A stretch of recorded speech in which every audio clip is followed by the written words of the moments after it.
Super star Mahesh Babu, దర్శక ధీరుడు SS Rajamouli combination లో తెరకెక్కుతున్న క్రేజీ ప్రాజెక్ట్ SSMB 29 పై అంచనాలు ఆకాశాన్ని అంటుతున్నాయి. భారీ యాక్షన్ అడ్వెంచర్ థ్రిల్లర్ గా రూపుదిద్దుకుంటున్న ఈ చిత్రంలో బాలీవుడ్ స్టార్ ప్రియాంక చోప్రా హీరోయిన్ గా నటించనుండడం మరింత స్పెషల్ గా మారింది. ప్రస్తుతం ఈ చిత్ర షూటింగ్ కెన్యా, నైరోబీలో జోరుగా సాగుతుంది. మహేష్ బాబు తన షెడ్యూల్ ని పూర్తి చేసుకుని ఇటీవల హైదరాబాద్ కి తిరిగి వచ్చారు.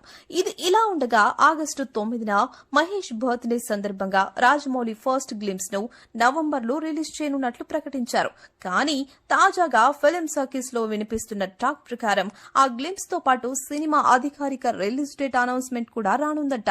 ఈ ప్రాజెక్ట్ ను 2027 సంక్రాంతి సందర్భంగా ప్రపంచ వ్యాప్తంగా గ్రాండ్ గా రిలీజ్ చేయాలని టీం ఆలోచిస్తోందని సమాచారం. అయితే దీనిపై పూర్తి క్లారిటీ కోసం అభిమానులు ఎదురు చూడాల్సిందే. ఈ చిత్రంలో మలయాళ స్టార్ పృథ్వీరాజ్ సుకుమారన్ కూడా కీలక పాత్రలో నటిస్తున్నారు. రాజమౌళి ప్రత్యేకమైన కథా శైలితో మహేష్ బాబు గ్లోబల్ లుక్ తో రాబోతున్న